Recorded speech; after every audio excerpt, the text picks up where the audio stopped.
ఈ ఇన్ఫ్లుయెన్సర్ కాన్సెప్ట్లో స్టార్టింగ్ నుంచి ఉండి ఎక్కువగా ప్రమోట్ చేశారు అని సోషల్ మీడియాలో విమర్శలు వస్తున్న వ్యక్తి హర్ష సాయి. ఎందుకు అని అంటే తను ప్రతిరోజు సోషల్ ఇష్యూస్ పైన రియాక్ట్ అవుతూ నేను ఏదో మంచి చేశాను సమాజానికి అని చెప్తూ తన వీడియోలు ఉంటాయి. అవి కోట్లలో వ్యూవర్షిప్, ఆ వ్యూవర్షిప్ని బేస్ చేసుకొని బెట్టింగ్ యాప్స్ ప్రమోషన్. నేను చేసేదంతా లీగలే, ఇల్లీగల్ ఎక్కడా లేదు అని అబ్బాయి వాదిస్తూ ఉంటారు. బయటికి కూడా అదే చెప్పారు గతంలో. దీన్ని ఎలా చూడాలంటారు సార్? లీగల్ ఇల్లీగల్ బెట్టింగ్ యాప్స్లో ఉంటాయి. ఎందుకంటే ఒక టీమ్ ఆఫ్ అడ్వకేట్స్ రన్ చేస్తూ ఉన్నారు. ఇండియాలో ఏది ఆడొచ్చో ఆడకూడదో చూస్ చేసుకొని ఆడే బెట్టింగ్ యాప్ నేను ఆడిస్తున్నాను అని చెప్తూ ఉన్నారు. ఏదైనా సామాజిక బాధ్యత కాదు. మీరు ఎందుకు మీ ఉన్న మంచి పేరుని ఎందుకు మీ టీమ్ ఆఫ్ లాయర్స్ పెట్టుకుని మీరు మంచిది అది అనేది మీరు ఎవరు కూడా ఈ బెట్టింగ్ లో ఏమైనా మళ్ళీ మనకు నష్టపోయేది కాదు అది. ప్లస్ అది కూడా మీ చేతిలో లేదు. ఎవరో యాప్ డౌన్లోడ్ చేసి ఏదో చేస్తున్నారు. మళ్ళీ అది కూడా నెక్సెస్ చూడాలి. మళ్ళీ బెట్టింగ్ యాప్స్ కు వీళ్ళకి ఏం లింక్ ఉందనేది.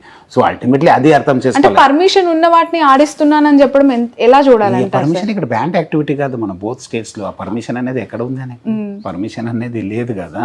ఫస్ట్ ఆఫ్ ఆల్ ఈ should not get in to it.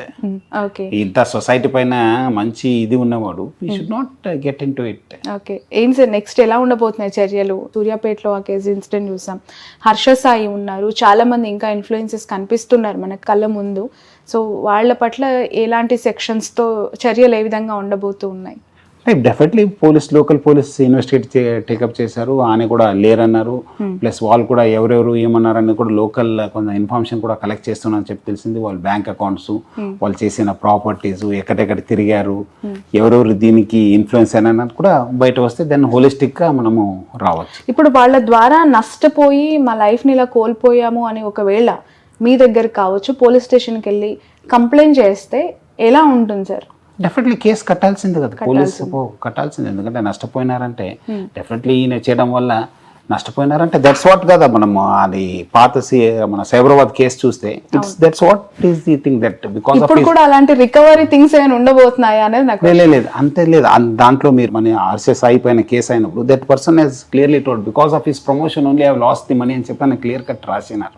So అలాంటిదే ఇప్పుడు police doesn't have anything alternative. They have to register cases and they have to take up investigation. Okay sir, Telangana సర్కార్, AP అవ్వచ్చు, central government అవ్వచ్చు, especially ఇలాంటి apps పట్ల ఎంత అలర్ట్గా ఉండాలి? నిజంగా ప్రభుత్వాల తరపున ఎలాంటి చర్యలు కట్టడి కోసం తీసుకుంటే బాగుంటుందని వాట్ ఈస్ యువర్ ఐడియా? అంటే ఏం లేదు, మీరు అన్నట్లు రెగ్యులర్ మానిటరింగ్ అనేది ఉండాలి. సోషల్ మీడియా మానిటరింగ్ అనేది ఉండాలి. ఏమేమి యాప్స్ అవుతున్నావు, ఎక్కడి నుంచి అవుతున్నావు అది అనేది ఉండాలి. ప్లస్ అదేవిధంగా మనకు కూడా ఎక్కడ నష్టపోయిన వాళ్ళు they have to register cases. ఇప్పుడు డాటా ఉంటేనే ప్రభుత్వ దృష్టికి వెళ్తే తెలుస్తుంది ఇట్లా నడుస్తుందని చెప్పి. అంతకుముందు చూసారు నేను లోన్ యాప్స్ మనం టేకప్ చేసిన తర్వాత, సైబరాబాద్ టేకప్ చేసిన తర్వాత, కొంతమంది పోలీస్ ఆఫ్ టేకప్ చేశారు, ప్రభుత్వం టేకప్ చేసిన తర్వాతనే అప్పుడు ఆర్బీఐ లైన్లో వచ్చింది, కొన్ని రిఫార్మ్స్ తీసుకొచ్చింది. సో అదేవిధంగా MFI పైన కూడా అట్లానే అయింది, యాక్ట్ వచ్చింది. సో ఇట్లా కొన్ని ఇష్యూస్ కేసు రిజిస్టర్ అయితేనే ఆ సీరియస్ ఎంత మ్యాగ్నిట్యూడ్ అనేది తెలుస్తుంది. సో ప్రజలు కూడా మీకు ఏమాత్రం నష్టం అయితే అప్పుడు మీరు డెఫినెట్లీ పోలీస్ స్టేషన్ వెళ్ళాలి. నాకు పరువు పోతుంది ఏమనుకుంటారని చెప్పి అనుకోవద్దు. అట్లానే డిజిటల్ అరెస్ట్ ఆల్మోస్ట్ మనము నేను ఆల్మోస్ట్ ఫిబ్రవరి మార్చి నుంచి స్టార్ట్ చేస్తే సెప్టెంబర్ దాకా అది అప్పుడు ప్రైమ్ మినిస్టర్ దృష్టికి వెళ్ళింది. సో అదే ముందు చేస్తుంటే ఎన్నో కేసు అయినా మనకు అది తగ్గిపోయేది. సో అందుకు ప్రజలు పోయి కేసు కట్టాల్సింది, చెప్పాల్సింది నాకు నష్టం జరిగింది, ఇది కొత్త మోడస్ ఆపరెండి అనేది పోలీస్ కూడా టేకప్ చేయడానికి యూస్ఫుల్ ఉంటుంది. ఓకే, ఇతర దేశాలతో కంపేర్ చేస్తే మన ఇండియాలో ఇంకా రావాల్సిన కొన్ని సంస్కరణలు కావచ్చు, ఇంప్లిమెంటేషన్స్ కావచ్చు, ఏమున్నాయని మీరు అనుకుంటున్నారు సార్? ఈ ప్రాసెస్లో మీరు ఏం తెలుసుకున్నారు?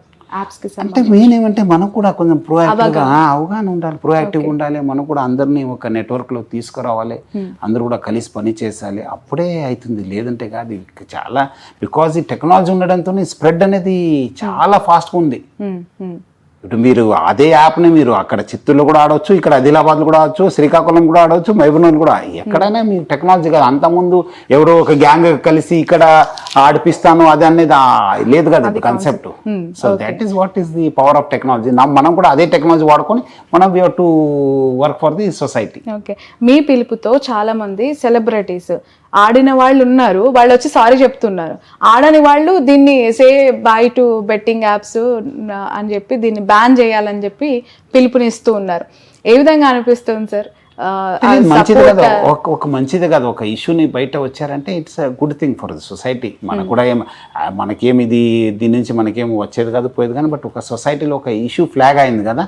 సో అట్లీస్ట్ ప్రభుత్వం కూడా తెలుస్తుంది ఇట్లా కేసెస్ ఉన్నావు, ఇట్లా అవుతున్నావు, ఇంత చెప్తున్నాం అని చెప్పి దెన్ రెక్టిఫికేషన్ మెజర్స్ తీసుకోవడానికి కొంచెం డెఫినెట్లీ యూజ్ అవుతుంది. మనం ఏమో మార్పు తీసుకురావాలి, టెక్నాలజీ వాడాలి, మనం ఏమాದರೂ చేస్తే బాగుంటుంది పైన ఒక మంచి అవగాహన వస్తుంది. ఓకే, ఈ స్థాయిలో బెట్టింగ్ యాప్స్ పైన మీరు ఒక యుద్ధాన్ని ప్రకటించాలి. లిటరల్లీ చెప్పాలంటే అది ఒక యుద్ధమే. ఎందుకు అని అంటే ఇందులో భాగంగా చాలా మంది శత్రువులని మిత్రులని మీరు మూటగట్టుకోబోతూ ఉన్నారు. ఎందుకు అని అంటే అంత ఇంటెన్స్ తో ఉన్న ఇన్ డెప్త్ ఆఫ్ యాప్ ఇవన్నీ కూడా సైబర్ క్రైమ్స్ కి సంబంధించి ఇప్పటి వరకు ఈ డిజిటల్ మీడియాకి సంబంధించి ఫోన్స్ విషయంలో కావచ్చు, ఈ ఇన్స్టాగ్రామ్, ఫేస్బుక్ సంబంధించి కేసెస్ ఉన్నాయి. కానీ ఇప్పుడు కొత్తగా వీటిని కూడా యాడ్ చేసి ఇంకా దాన్ని స్ట్రెంథెన్ చేయాల్సిన అవసరం ఉందా? మీరు సైబర్ క్రైమ్స్లోకి రాబోతూ ఉన్నారా? సైబర్ క్రైమ్స్ని టేకప్ చేయబోతూ ఉన్నారా?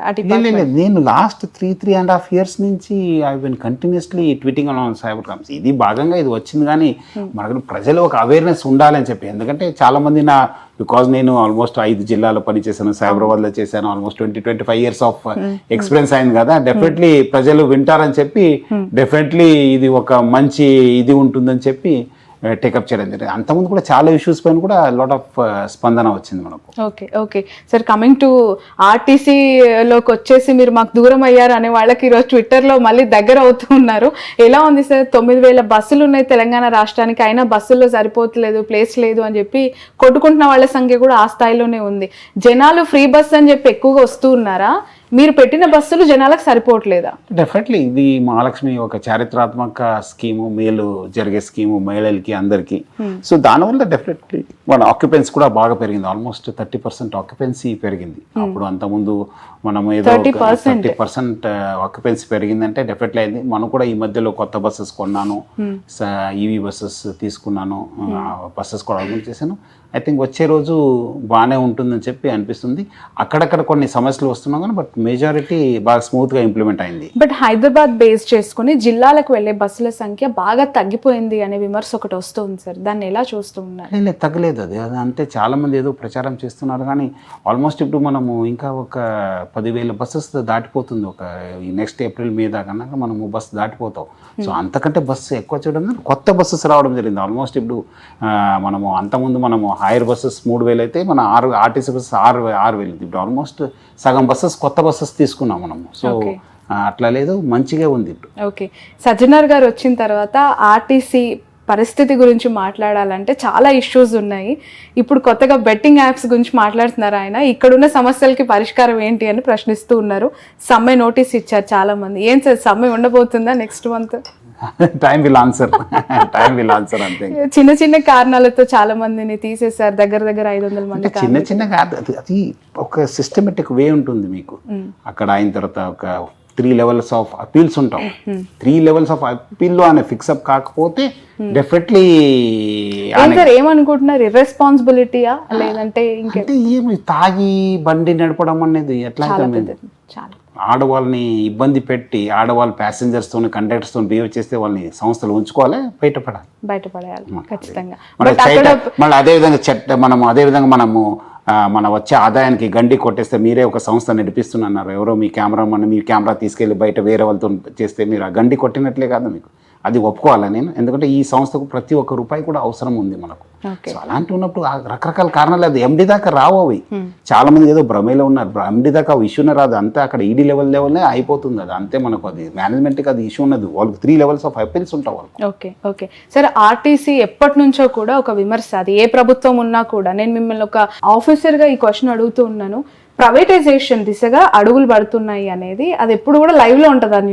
అది ఎంతవరకు కరెక్ట్ అనేది నాకు అర్థం కాదు. ఈ సంస్థ ఎప్పుడు కూడా ప్రైవేట్ కాదండి, అది అనవసరం ఏదో. ఎందుకంటే ఇంత లాసెస్ లో ఇది ఎప్పుడు కూడా ఓవర్కమ్ అవ్వట్లేదు, ఇంకా లాస్ లోకి వెళ్తుంది. ఇప్పుడు మంచి ఉంది, ఇప్పుడు మంచి లైన్ లో పడింది. ఇప్పుడు మీరు చూస్తుంటే గత 3.5 సంవత్సరం నుంచి కొత్త మేనేజ్మెంట్ చార్జ్ తీసుకున్న తర్వాత నుంచి చాలా పెరిగింది, చాలా అయింది. బట్ ఏమంటే ఇవ్వాల్సింది మీరు అన్నట్లు అక్యుములేటెడ్ లాసెస్ ఎక్కువ ఉన్నాం మనకు. ఇంకా మన సిబ్బంది కూడా చేయాల్సింది చాలా ఉంది. మనము ఆ సిబ్బంది చేయాలంటే డెఫినెట్లీ మనము ఇంకా కొంచెం పెరగాలి. ఇప్పుడే చాలా పిఎఫ్ కావచ్చు, సిసిఎస్ కావచ్చు, వాళ్ళు ఇవ్వాల్సిన బెనిఫిట్ ఇప్పుడు ఎవరు ఊహించలేదు. వాళ్ళు పిఆర్సి 21% ఇచ్చాను మనము ప్రభుత్వము. అదే ఆర్పిఎస్ బాండ్స్ 280 crores ఇచ్చింది ఈ ప్రభుత్వము.